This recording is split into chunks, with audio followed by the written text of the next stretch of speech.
I wanted to make a video with a tribute to Phoenix and share his story and what all happened. Unfortunately, there's some other things that I'm dealing with right now with another horse, but I feel like this needs to be addressed because now people are starting to speculate and say some things that aren't true, and things are kind of, which, you know, I understand can happen because it's the internet, it's YouTube, and if people aren't fed the correct information, they're left to form opinions themselves, and sometimes those opinions can be true or be completely false. And so I wanted to share this with you guys. I do want to make a video, but when I make it a tribute for Phoenix, I want it to be beautiful, I want it to be edited, and I want it to be perfect. I really do, but I just can't commit that time to it. So I'm giving you guys this. I just want to explain a few things. The vet did not give Phoenix a death sentence.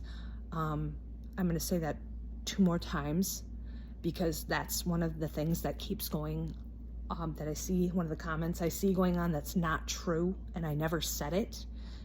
The vet did not give Phoenix a death sentence. The vet did not give Phoenix a death sentence. I chose to have my vet euthanize Phoenix. And here's why. I chose to have my vet, she did not tell me I had to. She did not tell me he was gonna die. She gave me the diagnosis, and she left the decision up to me, and I made that decision. And here's why I made that decision.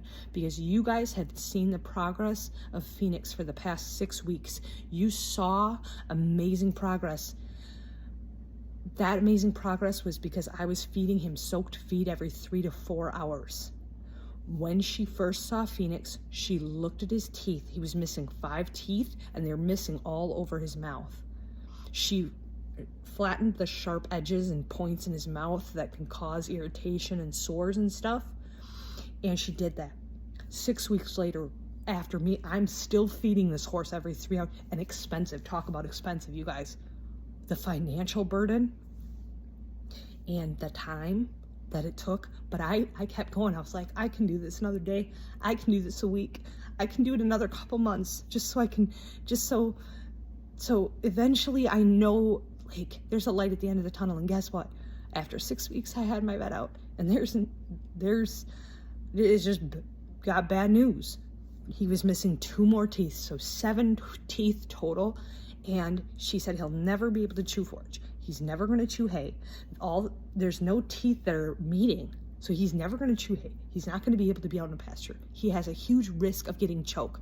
He's not going to be able to be with his buddies because he has different dietary needs. And she looked at me and said, can you afford financially to feed a draft horse 3 to 4 feedings? And do you have the time? Do you have the financial? And what does his quality of life look like? And when that's all put on you, and you guys can say that you would do something entirely different, and I applaud people that would be able to commit to that, and that think that they could give their horse a good quality of life. But I don't think that sounds like a good quality of life for a horse. And so I made the decision to have him euthanized, to have him put down, because I did not see it as a good quality of life for a horse, and it was not sustainable for me personally, financially, or time-wise. It was not a sustainable thing to do. And when you put everything together, it was a decision that was not hard to make. I let Phoenix die in peace. He was well fed. He was well loved. He wasn't choking or flailing for his life. His life ended peacefully and gracefully, and he died with dignity. He was cared for and he was loved.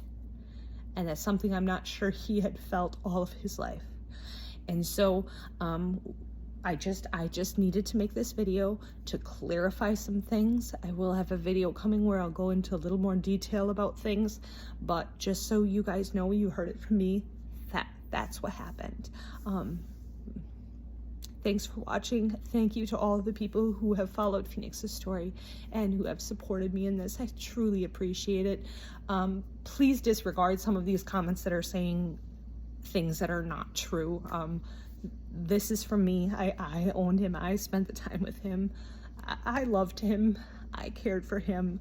And that is from my heart.